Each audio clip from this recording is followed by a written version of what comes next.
Budget 19-ാം തീയതി വരികയാണല്ലോ.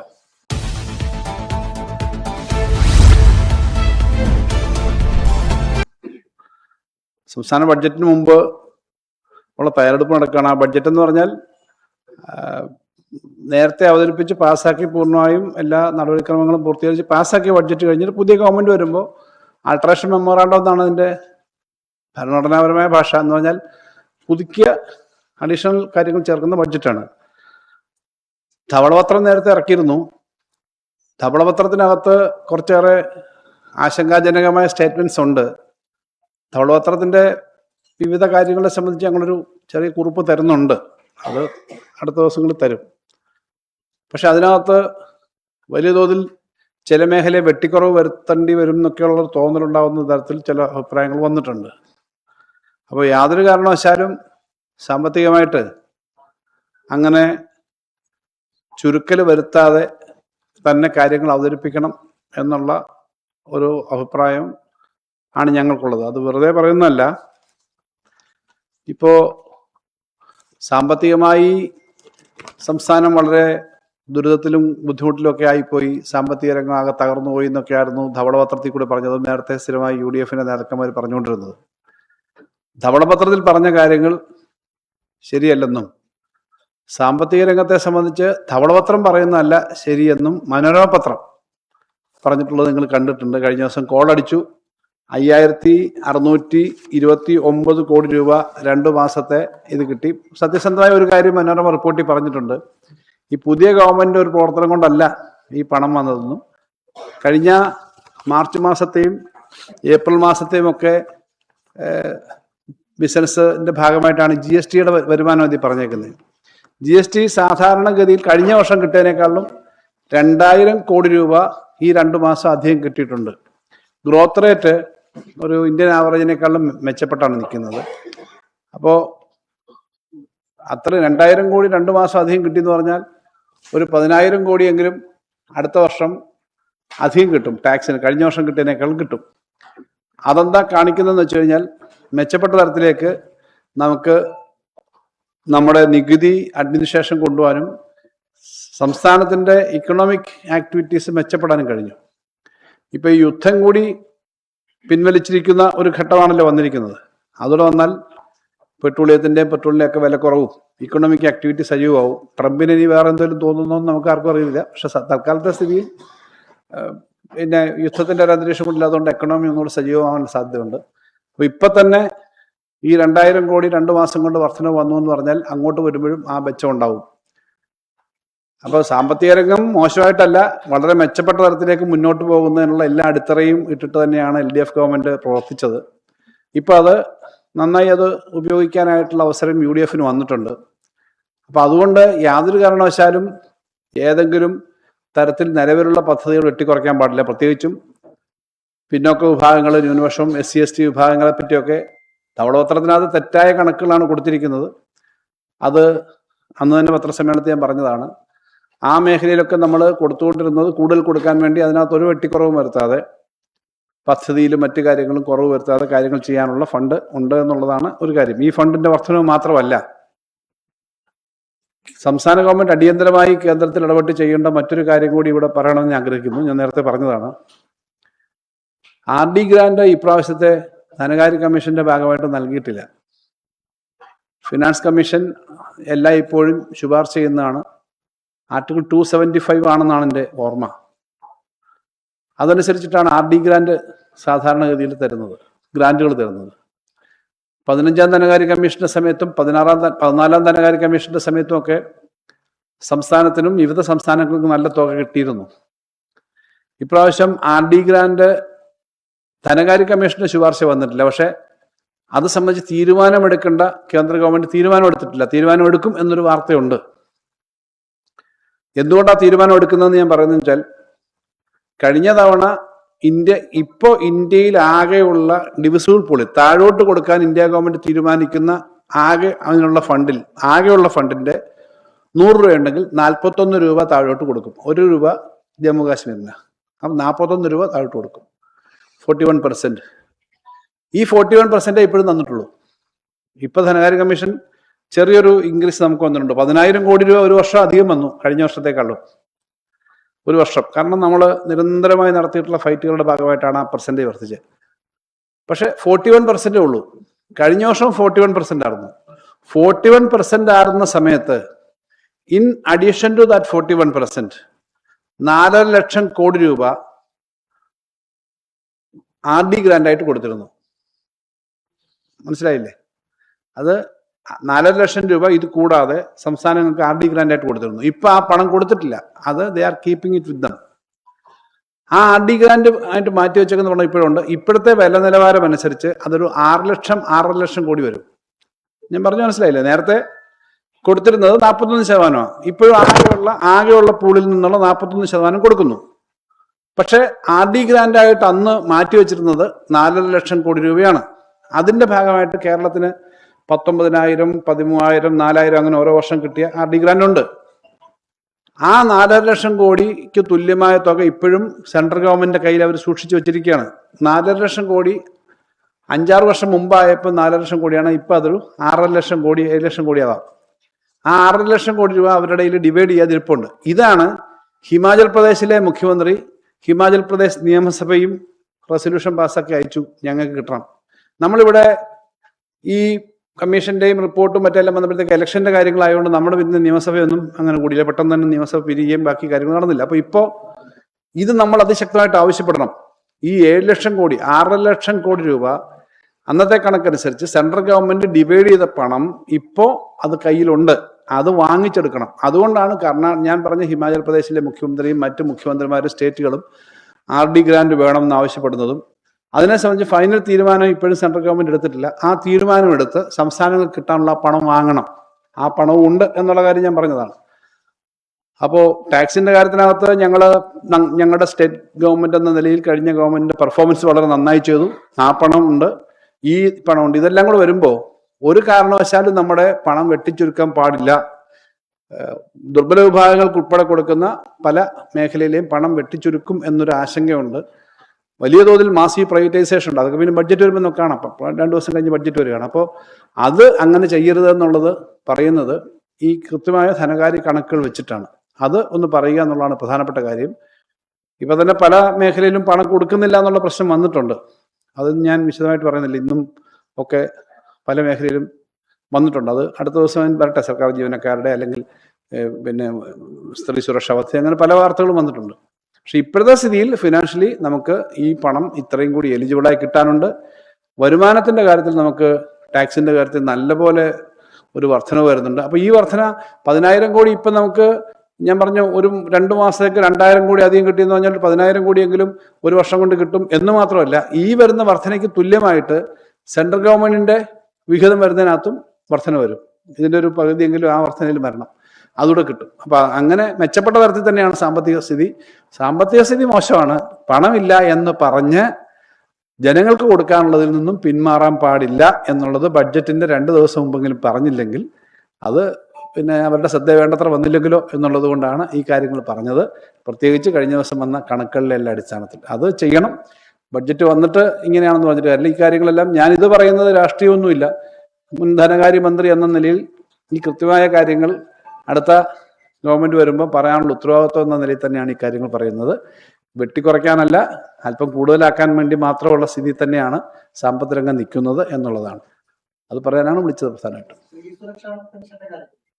April May മാസത്തെ പൈസയാണ് കൊടുക്കാനുള്ളത്. അതില് സാധാരണഗതിയിൽ ഏപ്രിൽ മാസത്തെ പൈസ കഴിഞ്ഞ സർക്കാരിന്റെ കാലത്ത് കൊടുക്കേണ്ടതായിരുന്നു. അല്ല, അതൊരു ടെക്നിക്കൽ പ്രശ്നം മാത്രമാണ്, പണമില്ലാത്തല്ല. ഈ ഞങ്ങള് മാർച്ചിൽ ഇലക്ഷൻ പ്രഖ്യാപിച്ചതിന് ശേഷം വാസ്തവത്തിൽ ഒരു അഡ്മിനിസ്ട്രേറ്റീവ് കാര്യം ചെയ്യാൻ പറ്റുമായിരുന്നില്ലല്ലോ, ഓർഡർ ഇറക്കാൻ പറ്റില്ല. അതിനു മുമ്പുള്ള ക്ഷേമ പെൻഷൻ കൊടുത്തത് തന്നെ മുൻപ് ഓർഡർ ഇറക്കിയത് കൊണ്ടാണ്. ഈ വാസ്തവത്തിൽ കാബൽ മുഖ്യമന്ത്രിയായിരുന്നു ഇലക്ഷൻ കഴിഞ്ഞ റിസൾട്ട് വന്നതിന് ശേഷം. മാർച്ചിൽ നോട്ടിഫിക്കേഷൻ വന്നതിന് ശേഷം ഞങ്ങളൊന്നും ഒരു കാര്യവും, ഒരു ഫയലും ഒരു പേപ്പറും 13-ാം തീയതി എൻ്റെ ഓർമ്മ, മാർച്ച് 13 എൻ്റെ ഓർമ്മ, അതായത് ആ ഡേറ്റ് എടുത്ത ഒരു പേപ്പറും ഫയലും ഞങ്ങൾക്ക് ഒപ്പിടാനോ ഇത് കൊടുക്കാനോ പറ്റില്ല. പഞ്ചായത്തുകൾക്ക് കൊടുക്കാനുള്ള പണം തന്നെ ഞങ്ങളുടെ പണമുണ്ട്. പക്ഷെ ആ പണം കൊടുക്കണമെങ്കിൽ ഇലക്ഷൻ കമ്മീഷന്റെ അനുവാദം വേണം. ഇലക്ഷൻ കമ്മീഷന്റെ അനുവാദം അതിന് തന്നെ കിട്ടിയില്ല. ചോദിച്ചിരുന്നു. ഫൈനാൻസ് സെക്രട്ടറി അന്ന് തന്നെ എഴുതിയിരുന്നു. അതിൻ്റെ അനുവാദം കിട്ടാത്തതുകൊണ്ടാണ് അന്ന് തന്നെ പണം കൊടുക്കാൻ പറ്റാഞ്ഞത്. അപ്പം 100-150 കോടി രൂപയ്ക്ക് അടുത്താണ്. നിങ്ങൾക്കറിയാം, പണം ഇല്ലാത്തതുകൊണ്ടല്ല. ഇലക്ഷൻ പ്രഖ്യാപിച്ചു കഴിഞ്ഞാൽ ഇലക്ഷൻ കമ്മീഷന്റെ കൂടി അനുവാദത്തോടു കൂടിയേ ഇതുപോലുള്ള കാര്യങ്ങൾ കൊടുക്കാൻ പറ്റും. കാരണം അത് ഒരു അപ്പീസ്മെന്റ് ആണെന്ന് വരാം. ഉദ്യോഗസ്ഥന്മാരാണ് പിന്നെ ആ സമയത്തെല്ലാം നിയന്ത്രിക്കുന്നത്. അതുകൊണ്ടാണ് ആ സമയത്ത് കൊടുക്കാൻ. പണം അവിടെ ഉണ്ടായിരുന്നു. ഇപ്പോഴായാലും ഇത് കഴിഞ്ഞായാലും ആ ഇലക്ഷൻ്റെ ഇത് കഴിഞ്ഞതിന് ശേഷം മാത്രമേ, പുതിയ ഗവൺമെന്റ് വന്നതിന് ശേഷം മാത്രമേ അതിൻ്റെ സ്റ്റെപ്പുകൾ എടുക്കാൻ പറ്റൂ. പണമില്ലാത്തതല്ല, പണമുണ്ട്. പിന്നെ ക്ഷേമ പെൻഷൻ എല്ലാം കൊടുത്തു. ഇപ്പോഴും അത് കൊടുക്കാൻ പറ്റുന്ന സ്ഥിതി തന്നെയാണ്. ഈ വർഷത്തെ ബഡ്ജറ്റിൽ, കഴിഞ്ഞ വർഷം പാസ്സാക്കിയ ബഡ്ജറ്റിൽ 3700 കോടിയാണ് സ്ത്രീ സുരക്ഷാ പദ്ധതിക്ക് മാറ്റിവെച്ചിട്ടുള്ളത്. ഈ പ്രിയദർശിനി സ്കീമിന്റെ ഫണ്ട് ഒരു ഗ്രാൻഡ് ആയിട്ട് ഗവൺമെന്റ് കൊടുക്കും, KSRTCയുടെ മേലെ ഫിനാൻഷ്യൽ ബർഡൻ വരില്ല എന്നാണ് ട്രാൻസ്പോർട്ട് മിനിസ്റ്റർ പറഞ്ഞത്. അത് വയബിൾ ആവും? എങ്ങനെയാണ് കാണുന്നത്? സർക്കാരിന് പണം കൊടുക്കാനായിട്ട് പറ്റുമല്ലോ, കൊടുക്കുന്നതിന് വയബിൾ ആവും. നമ്മളിപ്പം ഏകദേശം 2000 കോടി രൂപ ഒരു വർഷം KSRTCക്ക് കൊടുക്കുന്നുണ്ട്. പലതരത്തിൽ ഈ പിന്നെ അവരുടെ ഓപ്പറേഷൻ്റെ സാലറി, ഞാൻ പറഞ്ഞ ബസ് മേടിക്കാനൊക്കെ ഒഴിച്ചിട്ട് തന്നെ കൊടുക്കുന്നുണ്ട്. പെൻഷന് വേണ്ടിയിട്ട് നമ്മൾ പ്രത്യേക ഒരു പിന്നെ ലോണൊക്കെ എടുത്തിട്ട് കൊടുക്കുന്നുണ്ട്. അതും കൃത്യമായി ഗവൺമെൻറ്റാണ് അടച്ചു തീർത്തുകൊണ്ടിരിക്കുന്നത്. ഇത് 500 കോടി രൂപയ്ക്കടുത്താണ് ഇപ്പോൾ വരുന്ന എക്സ്പെൻസസ് വരാൻ സാധ്യത. അതൊരു കൊടുക്കാൻ പറ്റുന്നതിന് വലിയ ബുദ്ധിമുട്ടില്ല. അവർ ആകെ പറയുന്ന എല്ലാ എക്സ്പെൻസസും കൂടെ വന്നാൽ പോലും 1500 കോടിയേ വരത്തുള്ളൂ. എല്ലാ വണ്ടിക്കും കൂടി കൊടുത്താൽ 1500 കോടിയേ വരത്തുള്ളൂ. പക്ഷെ അത് കൊടുക്കാനായിട്ട് പറഞ്ഞിട്ട് അത് ചെയ്യുന്നില്ല. ഇപ്പൊ സിറ്റി ഫാസ്റ്റും മറ്റും അങ്ങനെയൊക്കെ ആക്കി എന്നുള്ളതാണ്. എന്തായാലും കൊടുക്കുമായിരിക്കുമെന്ന് പ്രതീക്ഷിക്കാം.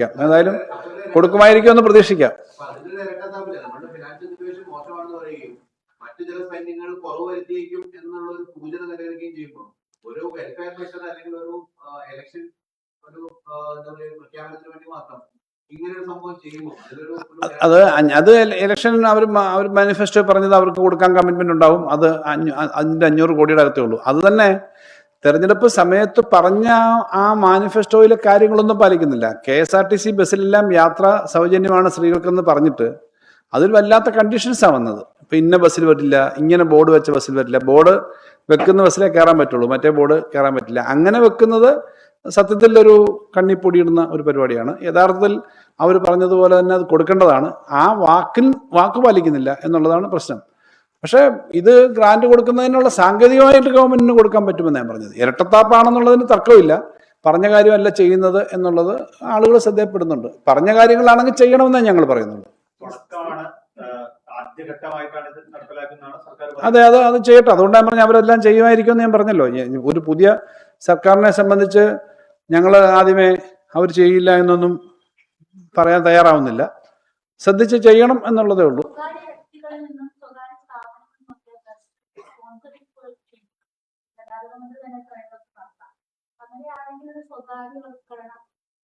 ഇല്ല, അത് സ്വകാര്യവൽക്കരണം എന്ന നിലയിൽ കാണുന്നില്ല.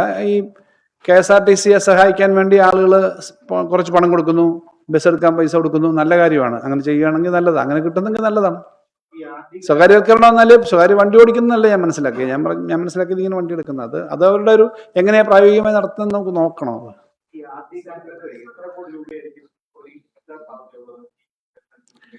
ഇപ്പോഴത്തെ ഈ ഗവൺമെന്റ് തന്നെ ധവളപത്രം ഇറക്കിയപ്പോഴൊക്കെ ഏറ്റവും വലിയ ആരോപണമായിട്ട് പറയുന്നത് RD ഗ്രാന്റിന് പണമില്ല, എന്നിട്ട് ബഡ്ജറ്റ് വെച്ചു.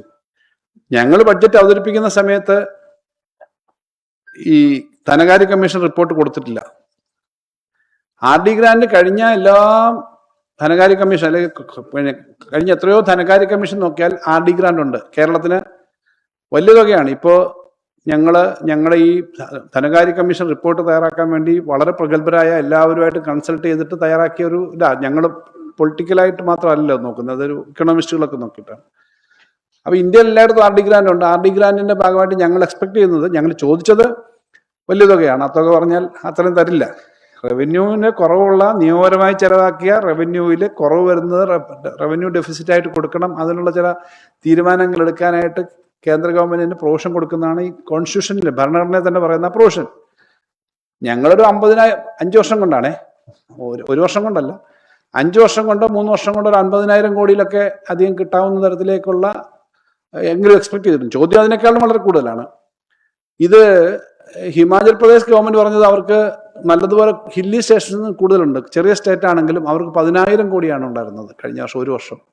ആ 10,000 കോടി കുറവ് വന്നുകൊണ്ട് ഞങ്ങൾക്ക് ശമ്പളം കൊടുക്കാൻ പറ്റുന്നില്ല എന്ന് പറഞ്ഞിട്ടാണ് അവിടുത്തെ മുഖ്യമന്ത്രി, അദ്ദേഹം കോൺഗ്രസ് മുഖ്യമന്ത്രിയാണ് എന്നുള്ളത് ഞാൻ എടുത്തു പറയുകയാണ്, അദ്ദേഹം ഡൽഹി പോയിട്ട് പറഞ്ഞത്. അപ്പോൾ ആർ ഡി ഗ്രാൻഡ് കുറച്ചാളുകൾ പറയുന്നത് ഇനിയും ആർ ഡി ഗ്രാൻഡ് കൊടുക്കാം. കാരണം എന്താ, ആർ ഡി ഗ്രാൻഡ് ഈ ധനകാര്യ കമ്മീഷന്റെ പ്രപ്പോസലിനകത്ത് വന്നിട്ട് അവിടെ നിശ്ചയിച്ചില്ലെങ്കിലും ആ ആർ ഡി ഗ്രാൻഡിന് അന്ന് വെച്ച തുക കേന്ദ്ര ഗവൺമെന്റിന്റെ കയ്യിലുണ്ടല്ലോ. കേന്ദ്ര ഗവൺമെന്റ് അന്ന് 4.5 ലക്ഷം കോടിയിലധികം കൊടുത്തല്ലോ കഴിഞ്ഞ 5 വർഷം മുമ്പ്. അതേപോലെ ഒരു തുക ഇപ്പോഴും അവർ കരുതിയിട്ടുണ്ടാവണമല്ലോ.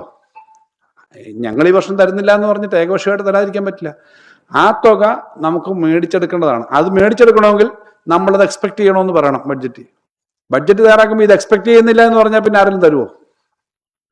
ബഡ്ജറ്റിനകത്ത് അങ്ങനൊരു കോളം എക്സ്പെക്ട് ചെയ്യുന്നു. കാരണം ഇറ്റ് ഈസ് എ റൈറ്റ്. കഴിഞ്ഞ വർഷങ്ങളിലെല്ലാം തന്നിട്ടുണ്ട്, കഴിഞ്ഞ ധനകാര്യ കമ്മീഷന്റെ സമയത്തെല്ലാം തന്നിട്ടുണ്ട്. അത് വേണം എന്ന് നമ്മൾ അവിടെ പറയുന്നു, നമ്മളത് ആവശ്യപ്പെടുന്നു. നമ്മൾ സുപ്രീം കോടതിയിലടക്കം ഇത്തരം കാര്യങ്ങൾ കേസിന് പോയ ഒരു സ്റ്റേറ്റ് കൂടിയാണ്, അതുകൊണ്ട് മനസ്സിലാക്കണം. അപ്പോൾ ഹിമാചൽ പ്രദേശിന്റെ മുഖ്യമന്ത്രി, കോൺഗ്രസ് മുഖ്യമന്ത്രി, അദ്ദേഹത്തെ പോലെ മറ്റു മുഖ്യമന്ത്രിമാരെ ഇനിയും ബലത്തിന് വലിയ ബഹളത്തിന് വരില്ലെങ്കിലും BJP സ്റ്റേറ്റുകൾ പോലും അവർ ആവശ്യപ്പെടുന്നുണ്ട്, ആഗ്രഹിക്കുന്നുണ്ട്. അപ്പം അങ്ങനെ സ്റ്റേറ്റിന്റെ പൊതു ഇൻട്രസ്റ്റ് എന്ന നിലയിൽ അത് വേണം. നിയമസഭ റെസൊല്യൂഷൻ പാസ്സാക്കണം, ഹിമാചൽ പ്രദേശ് ചെയ്തതുപോലെ നല്ലൊരു മൂവ്മെന്റ് നടത്തണം. അതുകൊണ്ട് ആ പണം കിട്ടും എന്ന് തന്നെയാണ്, കിട്ടണം എന്നുള്ളത് നമ്മുടെ ഒരു അർഹതയാണെന്നുള്ളതാണ് അതിനകത്ത് പറയാനുള്ളത്.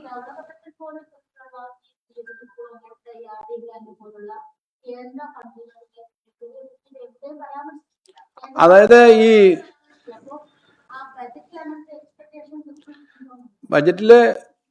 ബജറ്റായാലും അതിനുശേഷമായാലും നമുക്ക് കിട്ടേണ്ട പണം മേടിച്ചെടുക്കണം. അതെന്താണ് അവർ വെക്കാൻ പോകുന്നില്ല. 16ാം ധനകാര്യ കമ്മീഷന്റെ റിപ്പോർട്ട് കൊടുത്തപ്പോൾ ആർ ഡി ഗ്രാൻഡ് ഇപ്രാവശ്യം ഉൾപ്പെടുത്തിയില്ല. പക്ഷെ ആർ ഡി ഗ്രാൻഡിന് വേണ്ടിയിട്ട് കഴിഞ്ഞ വർഷങ്ങളിൽ വെച്ചിരുന്ന പോലെ പണം എല്ലാവരും എക്സ്പെക്ട് ചെയ്യുന്നതാണ്. അതിന് കേന്ദ്രത്തിന്റെ കയ്യിൽ ആ പണമുണ്ട്. അല്ലെങ്കിൽ കഴിഞ്ഞ 10, 50, 60 വർഷക്കാലം കേന്ദ്ര ഗവൺമെന്റ് സ്റ്റേറ്റുകൾക്ക് കൊടുക്കാനായിട്ട് മാറ്റിവെച്ചിരുന്ന പണം ഇപ്രാവശ്യം കൊടുക്കുന്നില്ല എന്നെങ്കിലും പറയണ്ടേ? അത് ഒബ്ലിഗേഷൻ ആണ്, ഒരു ശുപാർശയൊക്കെ വെച്ചിട്ട് ഒബ്ലിഗേഷൻ ആണത്. പിന്നെ അല്ല, അതിനകത്തെന്ന് പറഞ്ഞാല് എങ്ങനെയാ ഈ റവന്യൂ ഡെഫിസിറ്റ് ഗ്രാന്റ് കൊടുക്കുന്നത്? ഓരോ സ്റ്റേറ്റ് അവരുടെ റവന്യൂവിൽ ഡെഫിസിറ്റ് വന്നാൽ അത് അഡ്ജസ്റ്റ് ചെയ്യാൻ വേണ്ടിയാണ് കൊടുക്കുന്നത്. വളരെ സർപ്ലസ് ആയ ഒരു സ്റ്റേറ്റ് ആണെങ്കിൽ റവന്യൂ ഡെഫിസിറ്റ് ഗ്രാന്റ് ചോദിക്കാൻ അർഹതയില്ല. നമുക്ക് റവന്യൂ സർപ്ലസ് അല്ല. എത്രയോ കൊല്ലമായിട്ട് കേരളത്തിന്റെ ചരിത്രം എടുത്താൽ റവന്യൂ സർപ്ലസ് അല്ല, റവന്യൂ എപ്പോഴും ഡെഫിസിറ്റ് വരും. അതുകൊണ്ടാണ് ഏത് കാലത്തും റവന്യൂ ഡെഫിസിറ്റ് ഗ്രാന്റ് കിട്ടുന്ന സ്റ്റേറ്റുകളിലൊന്നാണ് നമ്മൾ. കുറെ സ്റ്റേറ്റുകൾ കൊടുക്കാറുണ്ട്, എല്ലാ സ്റ്റേറ്റിനും ഉള്ളത് ഏറിയും കുറഞ്ഞും വ്യത്യാസം ഉണ്ടെന്നേ ഉള്ളൂ. ആ റവന്യൂ ഡെഫിസിറ്റ് ഗ്രാന്റ് എന്ന് പറയുന്ന സാധനമേ വേണ്ട, ഞങ്ങൾക്ക് റവന്യൂ സർപ്ലസ് ആണെന്ന് പറഞ്ഞാൽ പിന്നെ യഥാർത്ഥത്തിൽ സർപ്ലസ് അല്ലല്ലോ, നമുക്ക് വലിയ പണം കിട്ടാറുണ്ടല്ലോ ഏത് ഗവൺമെന്റ് ആണെങ്കിലും. അതിനു വേണ്ടിയിട്ടുള്ള ശ്രമം നടത്തണം. അതാണ് റവന്യൂ ഡെഫിസിറ്റ് ഗ്രാന്റിന്റെ കാര്യം അവിടെ ഉള്ളത്. അത് കോൺസ്റ്റിറ്റ്യൂഷൻ ഒബ്ലിഗേഷൻ എന്ന് പറഞ്ഞാൽ റവന്യൂ ഡെഫിസിറ്റ് ആവുകയും അത് തരാനായി തീരുമാനിക്കുകയും ചെയ്യുമ്പോഴേ ഒബ്ലിഗേഷൻ ആവത്തുള്ളൂ. ഗവൺമെന്റ് ഈ പ്രൊവിഷൻ അനുസരിച്ച് കൊടുക്കാം എന്ന് പറഞ്ഞിട്ടാണ് ആ പ്രൊവിഷൻ. സ്ത്രീ സുരക്ഷാ പെൻഷൻ എന്നല്ല ഞങ്ങളത് പറഞ്ഞത്, സ്ത്രീ സുരക്ഷാ പദ്ധതിയേ ഉള്ളൂ. നിർത്തലാക്കാൻ സാധാരണഗതി പറ്റില്ല. കാരണം ഞങ്ങളത് 31 ലക്ഷം സ്ത്രീകൾക്കാണ് പ്രതീക്ഷിച്ചത്. 31 ലക്ഷം ആദ്യമേ എൻറോൾ ചെയ്തില്ല, ഇപ്പൊ 17 ലക്ഷത്തോളം എൻറോൾ ചെയ്തിട്ടുണ്ട്. ഞങ്ങൾ കൊടുത്ത ദിവസം 11 ലക്ഷം പേർക്കാണ്. ഫസ്റ്റ് ഡേയിൽ 11 ലക്ഷം പേർക്ക് കൊടുത്തു, അന്ന് തന്നെ അവരുടെ അക്കൗണ്ടിലേക്ക് ചെല്ലുകയായിരുന്നു. ഇപ്പൊ 17 ലക്ഷമുണ്ട്. അപ്പോൾ ഓരോ ഗ്രാമത്തിലും ഇത്രയേറെ ആളുകൾ മേടിക്കുന്നതാണ്, അവർ പ്രതീക്ഷിക്കുന്നുണ്ട്, അവർ കിട്ടിയെന്നുള്ളത് അറിയാം. അപ്പൊ എത്ര പേരാണ് നമ്മുടെ ഇപ്പൊ സ്റ്റുഡൻസിന് കൊടുക്കുന്നത് പറഞ്ഞാൽ 5 ലക്ഷം, 6 ലക്ഷം, 7 ലക്ഷത്തിനാണ് മാക്സിമം കണക്കാക്കുന്നത്. കണക്ട് വർക്ക് മാത്രം ഞങ്ങളൊരു പദ്ധതിയാണ്. കണക്ട് വർക്ക് കുട്ടികൾ, ചെറുപ്പക്കാർ, വിദ്യാഭ്യാസം കഴിഞ്ഞ് നിൽക്കുന്നവർക്ക് തൊഴിലിന് വേണ്ടിയിട്ട് 1 വർഷം അവർക്ക് പ്രിപ്പറേഷന് വേണ്ടിയിട്ടുള്ള അതാണ് കണക്ട് വർക്ക്. 5 ലക്ഷം പേരാണ്. ഈ സ്ത്രീ സുരക്ഷാ പദ്ധതി മുഴുവൻ ആപ്ലിക്കൻസും വരും 30 ലക്ഷം വരും. അല്ലെങ്കിൽ ഇപ്പൊ കിട്ടിക്കൊണ്ടിരിക്കുന്ന തന്നെ ഇത്രയുണ്ട്. ആ ലക്ഷക്കണക്കിന് ആളുകൾ KSRTC ബസ്സിലൊക്കെ കയറുന്നു എന്ന് പറയുന്ന പോലെ തന്നെ എലിജിബിൾ ആയിട്ടുള്ള ഒരു വലിയ സെക്ഷനില്ല. അതിനേക്കാൾ എത്രയോ അധികം ആളുകളാണ്. അവർക്ക് കൊടുക്കില്ല എന്ന് പറയുന്നത് ഒരു ഗവൺമെന്റിന് തീരുമാനം എടുക്കാൻ ബുദ്ധിമുട്ടുള്ള കാര്യമാണ്. സാധാരണ ഒരു ബുദ്ധിപരമായി പ്രവർത്തിക്കുന്ന ജനങ്ങളുടെ ഒരു വികാരം മനസ്സിലാക്കി പ്രവർത്തിക്കുന്ന ഗവൺമെന്റ് അത് ഒഴിവാക്കാൻ തയ്യാറാവില്ലെന്ന് ഞാൻ വിശ്വസിക്കുന്നത്. കൊടുക്കുന്നില്ല ഇപ്പം, അത് കൊടുക്കേണ്ടതാണ്. അത് നേരത്തെ കൊടുത്തിരുന്നതാണ്, കൊടുക്കേണ്ടതാണ്.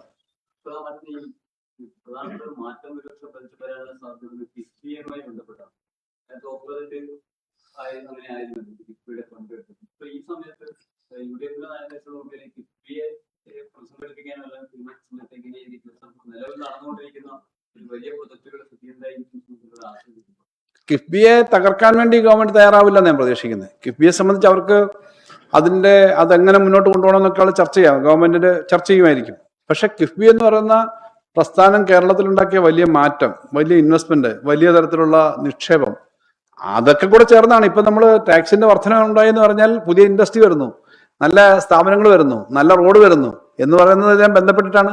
കേരളത്തിലാകെ കടൽ മാർഗമുള്ള ഇക്കണോമി ശക്തിപ്പെടുത്താനും സിവിൽ ഏവിയേഷൻ ശക്തിപ്പെടുത്താനും ഒക്കെ പറയുന്നല്ലോ. അതൊക്കെ വന്നതുകൊണ്ടാ, നല്ല നിക്ഷേപം വന്നതുകൊണ്ടല്ലേ, നല്ല റോഡ് വന്നതുകൊണ്ടല്ലേ.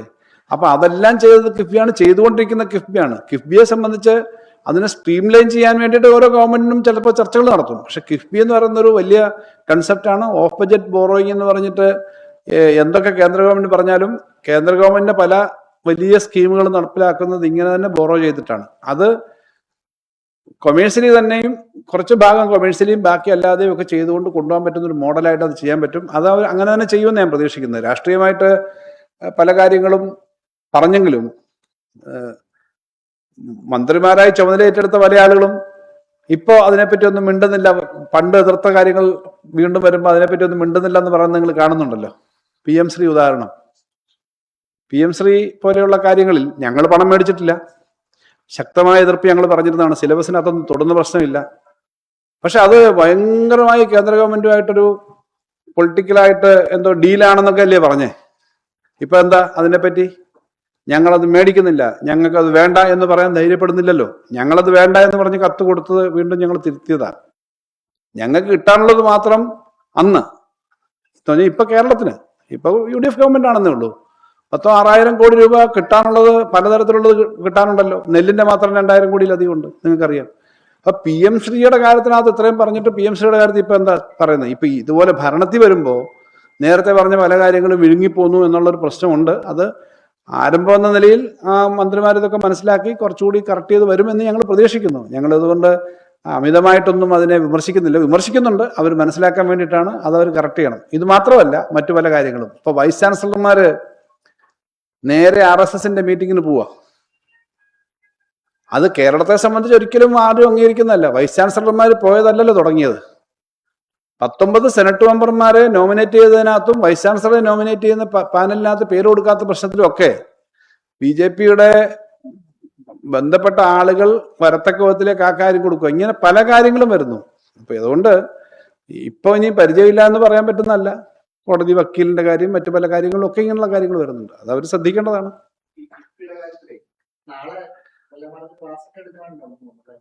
നാളെ മറ്റന്നാളും MLA മാരുടെ ഓറിയന്റേഷൻ ക്ലാസ് ഉണ്ട്. എല്ലാ MLA മാരും പങ്കെടുക്കുന്ന ക്ലാസ്സാണ്.